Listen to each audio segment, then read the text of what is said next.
फिर आपको बता रहे हैं भगवत प्राप्ति में सबसे बड़ी बाधा क्या है? हमारा मन। मन का स्वरूप संकल्प विकल्प करके भोगों में फंसाना। मन से हमारी इतनी घनी दोस्ती हो गई है जन्म जन्मांतर से कि मन ने जो चाहा वो मेरी चाह है, यही बंधन है, यही बंधन, इसी को पकड़ना है। मन ने जो चाहा, मन चाहता क्या है? 5 ज्ञानेंद्रियों के द्वारा भोगे जाने वाले समस्त विषय, जितने त्रिभुवन में भोग हैं उन सबको 5 में स्थित कर दिया गया। शब्द, स्पर्श, रूप, रस, गंध, और 5 ज्ञानेंद्रियों के द्वारा इनको जाना जाता है, ज्ञान होता है इनका। और इन भोगों को भोगने के लिए मन संकल्प विकल्प बनाता है। मन को मैं मानकर, मन को अपना मानकर हमारी दुर्गति हो गई, हम बंधन से युक्त हो गए, दुख पर दुख भोगते चले जा रहे हैं। सुख की लालसा से सुख भोग क्रिया परिणाम भयानक दुख, इसका मूल मन। मन को सुधारना केवल इसकी मित्रता को हटा देने से होगा, दूसरा कोई उपाय नहीं है। ये आप अच्छे से समझ लीजिए। मन को यदि सुधारना है तो इससे दोस्ती हटानी पड़ेगी। बहुत कठिन है इससे दोस्ती छोड़ना। ये जो चाहता है वही मेरी चाह है, ऐसा हमें भ्रम हो गया है। ये अशांत तो हम अशांत, ये शांत तो हम शांत, ये भोगों में तो हमें चाहिए भोग, मैं भोगता। बड़ा विचित्र ये बंधन हो गया है। अगर समझ पा रहे हो, मन की दोस्ती, मन में तन्मयता, मन में अपनापन, यही हमारी मन की गुलामी का मुख्य कारण है, यही बंधन है। जब तक हम मन से दोस्ती नहीं हटा देंगे, मन में तदात्मता जो हो गई उसे नहीं हटाएंगे, अपनापन जो हो गया उसको नहीं हटाएंगे, तब तक इस पर शासन नहीं कर पाएंगे। जब तक मन को अधीन नहीं कर पाएंगे तब तक भजन नहीं हो सकता। भजन की बातें हो सकती हैं, फिर भजन की बातों से हम सम्मान चाहते हैं, रुपया चाहते हैं, नाना प्रकार के भोग चाहते हैं, मनोकामनाओं की पूर्ति चाहते हैं। वो इन के इन प्रकार फंसा के ही रखता है, वो मुक्त नहीं होने देता। इसीलिए शास्त्रों में कहा गया है, बंधन और मोक्ष का कारण तुम्हारा मन ही है। विषय चिंतन, भोगों में लगा हुआ मन बंधन का कारण है। भगवत चिंतन, प्रभु में लगा हुआ मन मोक्ष का कारण है। स्पष्ट वर्णन किया गया है। इसलिए धैर्य पूर्वक अंतर्मुख होकर के इस मन से दोस्ती हटा दीजिए। ये बिना सत्संग के आप इस युक्ति को नहीं जान पाएंगे। आप इंद्रियां नहीं हैं, आप मन नहीं हैं, आप शरीर नहीं हैं, आप प्राण नहीं हैं, आप भगवान के अंश हैं, ये प्रकृति के अंश हैं, आप परमात्मा के अंश हैं। अपने को भूलकर इनकी अधीनता स्वीकार करके हमारी ये दुर्गति हो गई कि हम तुच्छ विषयों के अधीन हो गए। ऐसा लगता है यदि मन हमारा साथ नहीं देगा तो हम तो किसी काम के नहीं रह गए। अगर हम भोग नहीं भोगेंगे तो हमारा जीवन ही क्या रह गया। ये भ्रम बैठ गया है। यद्यपि आप पूर्ण काम हैं, आपको किसी भी वस्तु, व्यक्ति, स्थान, भोग की किंचित मात्र आवश्यकता नहीं है, पर आपका ये मन आपको अधीन करके भोगों में सुख है, यही जीवन है, यही लाभ है, ऐसा भ्रम करा दिया है। उसी भ्रम को दूर कराने के लिए श्री भगवान गुरुदेव के रूप से, शास्त्र रूप से, नाना प्रकार के धर्मार्थ कार्यों के रूप से, कि इससे मन पवित्र होगा। पवित्र मन निष्काम होता है, अपवित्र मन कामी होता है। जब तक मन पवित्र नहीं होगा तब तक प्रभु से प्रेम या प्रभु का तन्मयता पूर्वक भजन असंभव। निर्मल मन जन सो मोहि पावा। निर्मल मन, निर्मल मन प्रभु के नाम, प्रभु के धाम, प्रभु की लीला, प्रभु के रूप, इन्हीं से निर्मल होता है। संसार का नाम, संसार का रूप, संसार की जो त्रिगुणात्मका माया के द्वारा खेले जाने वाला खेल है, ये सब मलिन करने वाला है मन को, और हम इसी में लगाए हैं, इसीलिए हमारी दुर्दशा हो रही है। बिल्कुल सच्ची मानिए, ये हमारे इस समय शत्रु पक्ष का काम कर रहे हैं, मन और इंद्रियां। देखो कई बार का ध्यान दीजिए, पैसा देके ये जानते हैं कि इसमें जो नाटक हो रहा है वो बिल्कुल झूठा है। आप जाते हैं, आप वहां 3 घंटे बैठते हैं, कोई मन को विक्षेप नहीं, कोई मन भागेगा नहीं कहीं, आराम से आपको 3 घंटे साथ देगा। लेकिन 30 मिनट माला उठाइए, देखिए फिर इसकी चाल कितना भागता है। तो शत्रु हुआ या मित्र, गलत कार्य के लिए पूरा तन्मयता होकर साथ देगा, भगवत कार्य के लिए एकदम खिलाफ हो जाएगा। तो इसकी चाल को नहीं समझ रहे। हमारा मन हमारा दुश्मन है इस समय।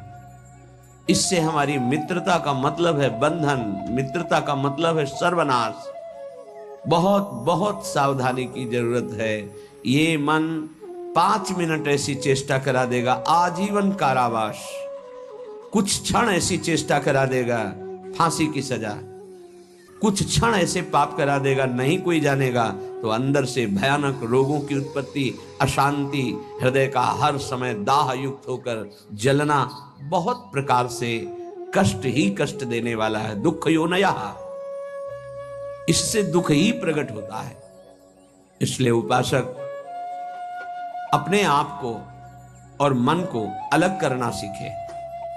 मन की मांग जो सही है वो पास कर दीजिए, जो गलत है उसको ना कर दीजिए, और बहुत जोर से ना कीजिए। नहीं नहीं नहीं, 1000 बार वो आपके सामने पेश करेगा, बड़ा सुख मिलेगा, नहीं।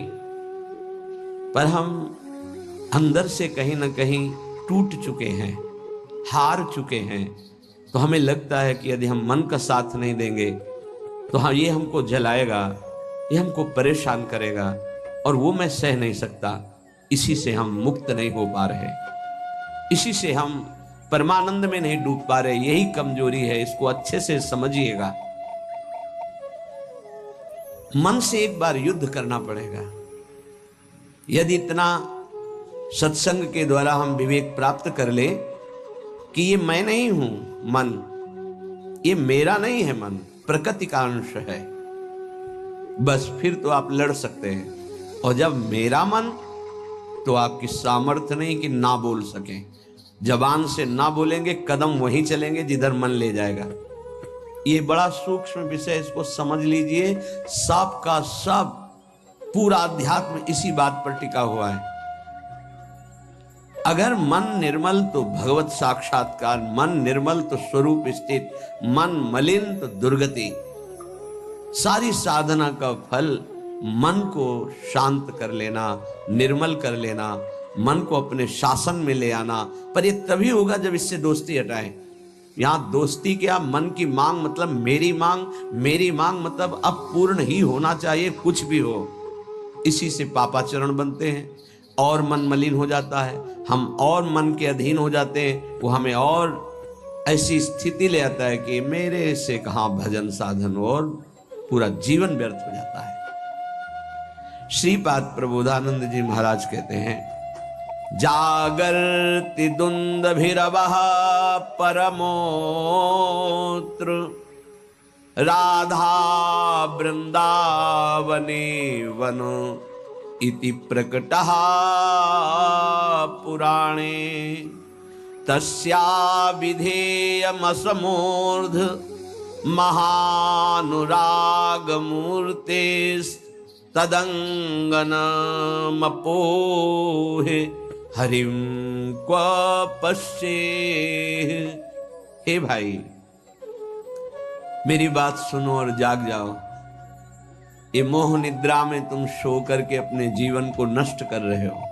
क्या सोना है? ये मेरी पत्नी, मेरा पुत्र, मेरा मकान, मेरी संपत्ति, और इतना एकत्रित कर लिया है, अब और आगे इतना एकत्रित करूंगा, ये भोग लिया है, आगे ये भोग लूंगा, ऐसा ऐसा। ये स्वप्न चल रहा है। मोह निशा सब सोवनिहारा, देखें स्वप्न अनेक प्रकारा। अब इस स्वप्न में इतना लंबा स्वप्न है कि हम ये जान ही नहीं पा रहे हैं कि हमको यहां से जाना है, कुछ नहीं ले जाना है। हम आए किस लिए हैं, कर क्या रहे हैं, करना क्या है, इसका समाधान ही नहीं हो पाया। बस चलता जा रहा है। दूसरे को दाह संस्कार करके शौक आता है, समझाता है दूसरों को, खुद नहीं समझता कि यही दशा मेरे शरीर की होने वाली है। फिर इसके बाद कोई नवीन शरीर मिलेगा जिसमें हम साधना नहीं कर सकते, जिसमें हम बंधन से मुक्त नहीं हो सकते। इसलिए जागो, प्रभु की प्राप्ति ही जगना है। जहां तुम्हारे हृदय में भाव आया कि मुझे इस जन्म में भगवत साक्षात्कार करना है, जीवन मुक्त होना है, जगना प्रारंभ हो गया। अगर ये चाह नहीं आई तो सो रहा है, चाहे कोई भी हो। 18 पुराण कंठस्थ हो, चारों वेद कंठस्थ हो, लेकिन लक्ष्य भगवत प्राप्ति नहीं है तो सोया हुआ है। जगा हुआ पुरुष वही माना जाता है। मोह का नाश होकर ज्ञान का प्रादुर्भाव हो जाना। होय विवेक मोह भ्रम भागा, तब सब विषय विलास विरागा। जगा हुआ पुरुष जिसके हृदय में बात आ गई है, मुझे स्वरूप स्थित होना है, भगवत प्रेम प्राप्त करना है, भगवान से मिलना है, पक्का इस जन्म में मिलना है भगवान से, ये बात आ गई, वो जगा हुआ पुरुष है। तो ये बात जान लो कि भगवान कहां मिलेंगे। श्रीपाद कहें, ये हम डंके की चोट से कहते हैं कि हमारी लाडली जो परम पावन वृंदावन धाम में अभी इसी क्षण लीला परायण है। राधा वृंदावने वन इति प्रकटः पुराणे, बहुत से शास्त्रों में ऐसा वर्णन, गर्ग संहिता देख लीजिए, पाताल खंड में ब्रह्म वैवर्त पुराण में बहुत सुंदर वर्णन है, जगह जगह वर्णन है।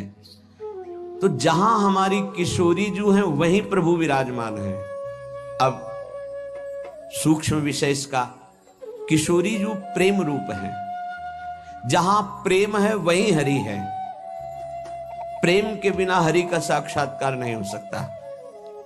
प्रेम का मूर्तिमान स्वरूप हमारी प्रिया जो है, इसीलिए हम कहते हैं राधा राधा राधा, क्योंकि राधा उच्चारण किया तो जिनका नाम राधा है वो देखे, और जिनको प्राण प्रिय है वो देखे।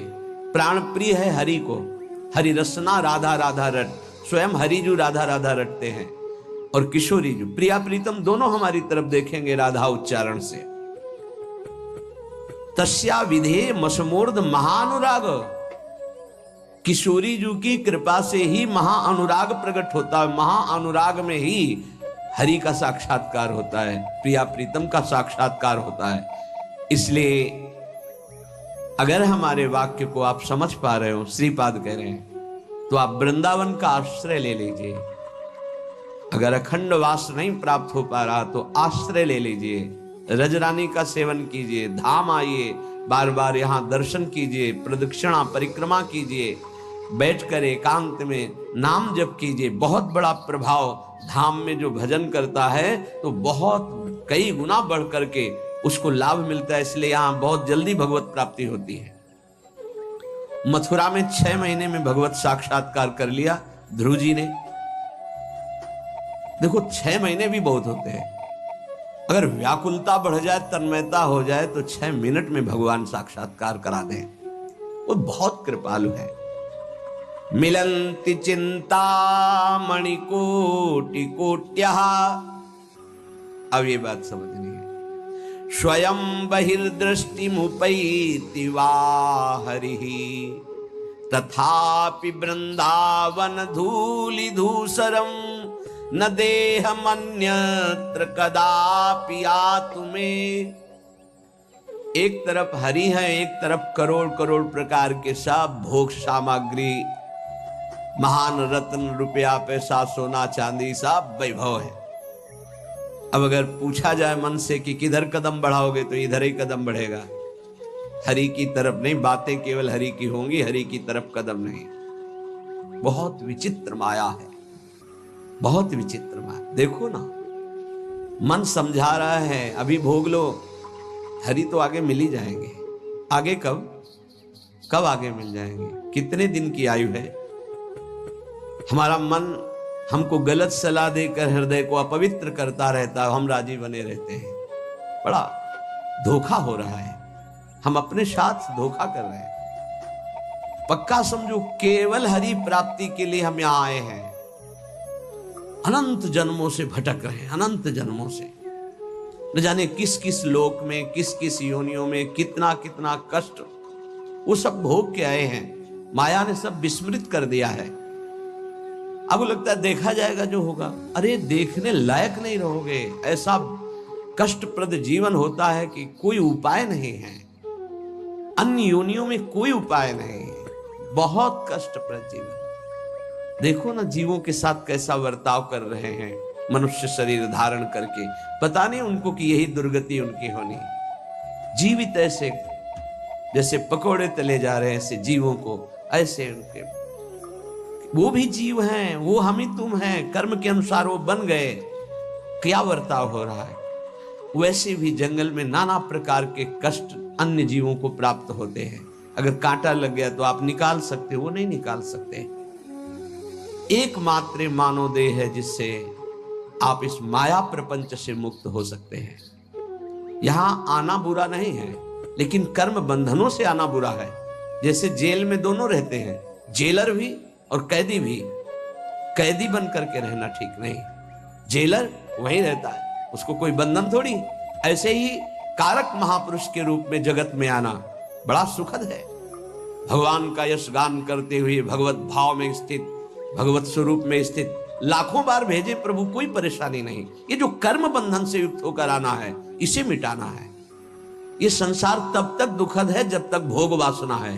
भोग वासना हटी की परमानंद ही है दसों दिशाओं में, क्योंकि वही साक्षात आनंद मूर्ति भगवान ही सब रूपों मत्ता पर तरम नान्यत किंचित अस्ति धनंजय, किंचिन मात्र मेरे सिवा कोई नहीं है। वही परमानंद प्रभु विराजमान है। आपकी कसौटी है मिलत चिंतामणि कोटि कोट्यः स्वयं बहिर्दृष्टि मुपैति वा हरि। एक तरफ हरि है, एक तरफ नाना प्रकार के रत्न भोग सामग्री हैं। तुम्हारा मन उधर आकर्षित होगा, लेकिन तुम्हें उधर नहीं जाना, हरि की तरफ बढ़ाना है कदम। यहां तो बहुत छोटा स्तर गिरा हुआ है हमारी साधना का। अगर हमारे मनोनुकूल भोजन मिल गया तो प्रभु को भूल जाएंगे और उसका स्वाद लेने में हम समय अपना नष्ट कर देंगे। एक रसेंद्री का विषय, ऐसे हर इंद्री का विषय आप देख लीजिए। आपके मनोनुकूल कोई गाना, कोई नाटक, कोई सिनेमा, कोई आप देख लीजिए, प्रभु को भूल जाएंगे आप उस समय, और उस पे आपका मन तन्मय हो जाएगा। कितनी छोटी गिरी हुई स्थिति है। त्रिभुवन का कोई भी आकर्षण हमारा नाम न छुटवा पावे, भगवत स्मृति न छुटवा पावे, तब तो साधना मानी जाएगी। बिल्कुल सावधान। श्रीधाम वृंदावन का जो वास है, आश्रय है, ये बहुत जोर का है। आश्रय से ही भगवत प्राप्ति हो जाएगी अगर दृढ़ निष्ठा आ जाए। कोटि कोटि चिंतामणि रत्न आदि आपको प्राप्त हो तो भी तुम आश्रय मत छोड़ना, प्रभु का, वृंदावन का, धाम का। पहली बात तो ये भगवत आश्रय कहीं भी रहोगे तो ये धाम आपको अपनी महिमा प्रकाशित कर देगा। कहीं भी आश्रय पक्का होना चाहिए। आश्रित हृदय वृंदावन का कैसा होता है कि जहां उसको अपने व्यवहार कार्य से फुर्सत मिली, भागा। जैसे कोई अपने घर को भागता है छुट्टी मिलने पर, ऐसे श्रीधाम भाग के आया। उसे कोई कहे अमुक जगह चलो, बहुत सुंदर वहां शोभा है प्रकृति की, वो नहीं जाएगा। नहीं नहीं, हमारा तो जीवन वृंदावन है, प्राण वृंदावन है, सर्वस्व वृंदावन है। वो बस भाग के वृंदावन, ये है वृंदावन का आश्रय। एक दिन का भी समय मिला तो कहीं नहीं, भागा वृंदावन की तरफ। एक बार बिहारी जी की दंडवत, एक बार वृंदावन की परिक्रमा की, फिर चला। आश्रय तत्व अगर पुष्ट होगा तो वृंदावन वहीं कृपा कर देगा। एक बात और बड़ी जोर की कह रहे हैं, कि जिनको वृंदावन वास मिल गया है उनके लिए खास बात। यदि आपको अखंड वृंदावन वास मिल गया है तो अब बहिर्दृष्टि मुपैति वा हरि, हरि भी वृंदावन की सीमा के बाहर आपको बुला रहे हो तो मत जाना। जैसा श्रीपाद श्लोक में लिख रहे हैं, श्री भट्ट देवाचार्य जी उसे पद में लिख रहे हैं, विपिन राज सीमा के बाहर हरिहू को न निहार, रे मन वृंदा विपिन निहार। यद्यपि मिले कोटि चिंतामणि तौ न हाथ पसार। बिल्कुल उसी की टीका है, मानो जय श्री भट्ट धूलि धूसरतन ये आशा और तथापि वृंदावन धूलि धूसरम न देह मन्यत्र कदापि आतु में। वृंदावन की रज से सना हुआ हमारा शरीर और अंतिम श्वास यही पूरी हो राधा, वो बात बन गई जो बड़ी बड़ी साधना से नहीं बनती, बड़ी बड़ी साधना से। अंदर की खास बात है, अपने को भूल जाना और प्रभु के चिंतन में तन्मय हो जाना, यह भक्ति का लक्षण है। सब कुछ भूल जाना, अपने स्वरूप में स्थित हो जाना, यह ज्ञान का है।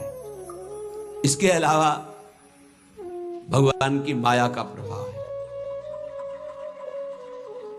बड़ी विडंबना है, भगवान की कृपा से जब कोई साधन बनता है तो हम भगवान की कृपा ना कह करके, भगवान की कृपा ना मान करके हम उसमें अपना अहम आरोपित कर लेते हैं। इसलिए हमारी साधना बाधित हो जाती है और हम विक्षिप्त हो जाते हैं, विक्षेप पड़ जाता है साधना में। किसी के मुख से सुन रहे थे कि मैं केवल प्रवचन नहीं कर रहा हूं, इतना समय हो गया ये नहीं खाया, ये नहीं पिया, ऐसा ये त्याग। अरे सब देहाभिमान के अंतर्गत है, इसका कोई महत्व नहीं है। मछली जल में रह करके पूरा जीवन व्यतीत करती है, केवल जल पी करके। केचुआ केवल मिट्टी खा के रहता है। कितने पंछी केवल फल खा के रहते हैं। क्या भगवत प्राप्ति हो जाती है क्या?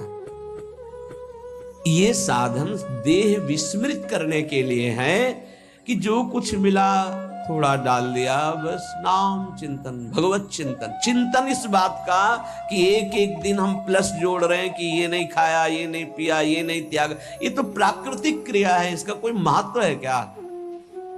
देह धर्म से युक्त होकर, देहाभिमान से युक्त होकर ऐसी चेष्टाओं में साधक उन्नति नहीं प्राप्त करता, गर्व करता है और पतन हो जाता है। महाराज ययाति का सुकृत नष्ट नहीं हो रहा था, बड़े समय से उत्तम लोकों में विमानों से घूम रहे थे। देवराज इंद्र ने एक बार उनको बुलाया, महाराज आपने कौन सा सुकृत किया कि आपके दिव्य लोक सुरक्षित हैं, अर्थात आपका पतन नहीं हो रहा, आपके पुण्य नष्ट नहीं हो रहे। तो सभा में जब ऐसा पूछा तो अहम उदित हो गया। महाभारत में भगवान व्यास देव जी वर्णन करते हैं, उन्होंने कहा ना कोई ऐसा हुआ है, ना आगे होगा। जैसा मैंने दान किया, तप किया, सुकृत किए, बस ऐसा निकलना था कि सारे सुकृत भस्म हो गए।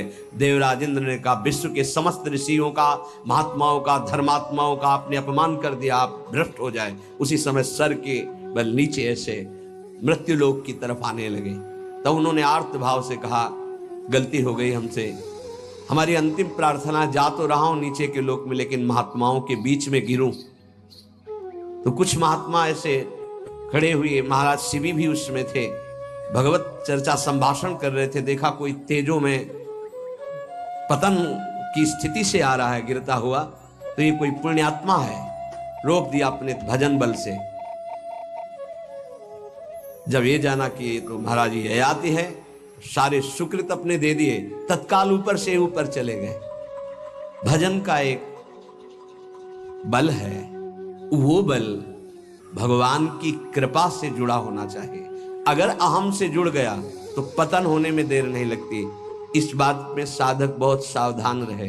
प्रायः ये अहम घूम करके ऐसे आ जाता, ऐसे शब्द साफ संतों की अवहेलना हो रही थी उनके मुख से, साफ संतों की। ऐसा कोई कर सकता है जैसा मैं कर रहा हूं? मैं कुछ नहीं। ये खाना पीना, लेना देना, उठना बैठना, ये एक प्राकृतिक चेष्टाएं हैं। इनसे किसी की महात्मा स्थिति नहीं जानी जाती।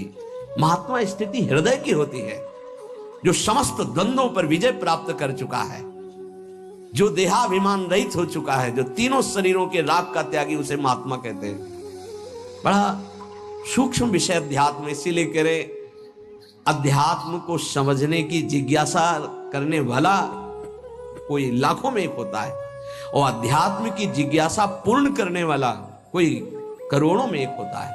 आप शास्त्रों में पढ़ के देखिए, हजारों जन्मों की पुण्य एकत्रित होते तब मुमुक्षुता जागृत होती, मैं मुक्त होना चाहता हूं। अरे भगवान की कृपा से कोई साधन बन जाए तो धन्य हो जाओ कि भगवान ने साधना करवा दी। कृपयतु मयि वृंदारण्य राज्ञी मनाग, प्रति बहुल कृपारु स्नेह भाराद्रुदश्रु, फलतु तदनुकंपा कल्पवल्ली फलम त्वत्, भूतो मदिवसतिर्मे तत्प्रियाराम सीमनी। हे लाडली, हम पर अतिशय कृपा कर दो। हे वृंदावनेश्वरी, हम पर रीझ जाओ। ऐसी कृपा कर दो कि आपकी चरण चिन्हों से चिन्हित इस भूमि की सीमा से कभी बाहर ना जाऊं। ऐसी कृपा कर दो। हे करुणामयी कल्पलता स्वरूप, कल्पलता कल्पतरु, जो इच्छा करो वो प्राप्त। मेरी इच्छा यही है, ये इच्छा मेरी फलीभूत हो जाए कि मैं कभी वृंदावन की सीमा से बाहर न जाऊं। हे लाडली, यदि बाहर जाऊं तो आपका भरोसा केवल रहे हृदय में। आपके भरोसे से ही हम संसार प्रपंच के खेलों में फंसेंगे नहीं। महारानी जू, हे प्रियाजू, आप करुणामयी हम पर ऐसी कृपा कर दो कि पहली बात तो वृंदावन की सीमा के बाहर न जाऊं, दूसरी बात अगर बाहर सेवार्थ व्यवहार्थ तो हे लाडली आपके चरणों का दृढ़ भरोसा रहे। अगर श्री जी के चरणों का दृढ़ भरोसा है तो पतित नहीं हो सकता उपासक। बाहर और भीतर, संसार में और धाम में, दोनों बात समझ लीजिए। हृदय में और बाहर व्यवहार में, धाम में और संसार में, वही सौभाग्यशाली माना जाएगा जिसका चिंतन प्रभु से हो रहा है। जो प्रभु के चिंतन में जुड़ा हुआ है वही महान सौभाग्यशाली है। धाम की एक असीम कृपा है, पर आप धाम में रहकर प्रिया प्रीतम का चिंतन नहीं करते, मनमानी पापाचरण करते हो, तो पुनः यही जन्म होगा लेकिन दंड मिलेगा। ऐसा नहीं कि आप धाम वास कर रहे हैं, मनमानी आचरण कर रहे हैं तो आपको विमान आएगा, नहीं, आपको यही दंड मिलेगा। बहुत विविध प्रकार के दंड है। यहां भूत भी बनते हैं, हजारों वर्ष तक भटकना होता है, जब तक कोई सिद्ध महापुरुष नहीं मिल जाएगा तब तक उद्धार नहीं होता। पर रहेंगे धाम में, भूतेश्वर भगवान जो मथुरा में विराजमान, उनके शासन में रहेंगे। यहां भी विविध योनियों की प्राप्ति हो जाएगी, बड़ा कष्ट में जीवन रहेगा। इसलिए मानव देह मिला है, कोई अपराध न बने, निरंतर भगवत चिंतन हो। अगर ये बात आश्रय लेकर बाहर भी हो रही है तो आपको दिव्य वृंदावन धाम की प्राप्ति होगी।